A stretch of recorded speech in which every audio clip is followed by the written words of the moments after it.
سعودیہ سے پاکستانیوں کی میتیں بھیجنے کا طریقہ کار کیا ہے؟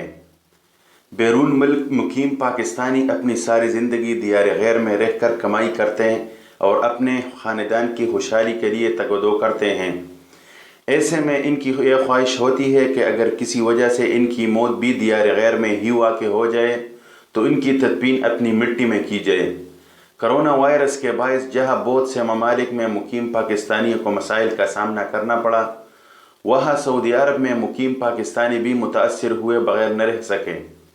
لاک ڈاؤن کے دوران سعودی عرب میں 74 پاکستانی مختلف بیماریوں و حادثات کے باعث ہلاک ہوئے اور فضائی آپریشن معطل ہونے کے باعث میتیں پاکستان لانے میں تاخیر ہوئی۔ کرونا وائرس کی صورتحال کے پیش نظر وزارت سمندر پار پاکستانی نے سعودی عرب میں پاکستانیوں سے رابطے کے لیے ورچوئل اجلاس منعقد کیا، جس میں اس معاملے پر بھی بات ہوئی۔ جمعے کو جدہ سے 10 میتیں پاکستان روانہ کی گئی۔ 5 میتیں جدہ سے دوسری پرواز کے ذریعے بھیجی جائے گی۔ اسی طرح ریاض سے جمعے کو اسلام آباد جانے والی پرواز سے بھی 10 میتیں بھیجی گئی ہیں۔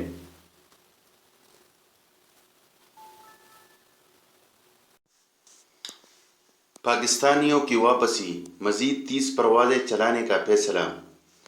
وزیر اعظم عمران خان کے معاون خصوصی برائے سیکورٹی ڈویژن معید یوسف نے بتایا کہ حکومت نے 1 سے 10 مئی کے دوران PIA کی مزید 30 فلائٹس چلانے کا فیصلہ کیا ہے۔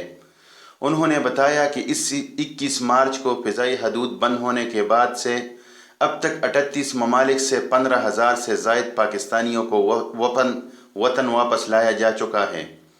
سنیچر کو اسلام آباد میں نیوز بریفنگ کے دوران معید یوسف نے بتایا کہ اب تک سعودی عرب، متحدہ عرب امارات، ملیشیا، انڈونیشیا، عمان، کینیڈا، برطانیہ، امریکہ، ناروے اور بحرین سمیت 38 ممالک سے پاکستانیوں کو واپس لایا گیا ہے۔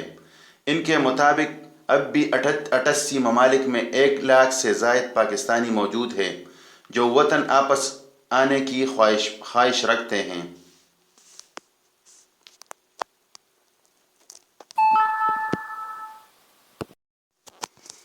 سعودی عرب سے ہر ہفتے 2 پروازیں۔ وزیر اعظم عمران خان کے معاون خصوصی برائے سمندر پار پاکستانی زلفی بخاری نے کہا ہے کہ سعودی عرب سے واپسی کے خواہشمند پاکستانیوں کو مرحلہ وار وطن واپس لانے کے لیے ہفتے میں 2 پروازیں شروع کر رہے ہیں۔ ان کا مزید کہنا ہے کہ مریضوں اور میتوں کی پاکستان منتقلی کو بھی ترجیحی فہرست میں شامل کر رہے ہیں۔ بدھ کو وزارت سمندر پار پاکستانی کی جانب سعودی عرب میں مقیم پاکستانی کمیونٹی کے ارکان اور پاکستان تحریک انصاف کے رہنماؤں کے ساتھ ورچوئل ٹاؤن ہال اجلاس منعقد کیا گیا۔ اجلاس میں کمیونٹی لیڈر کے علاوہ پاکستانی سفیر اور قونصل جنرل جدہ نے بھی شرکت کی۔ 1.5 گھنٹے سے زائد وقت تک جاری رہنے والے اجلاس میں کمیونٹی لیڈر کی جانب سے مختلف مسائل کی نشاندہی کی گئی اور معاون خصوصی اور سفارت خانے سے سوالات کیے گئے۔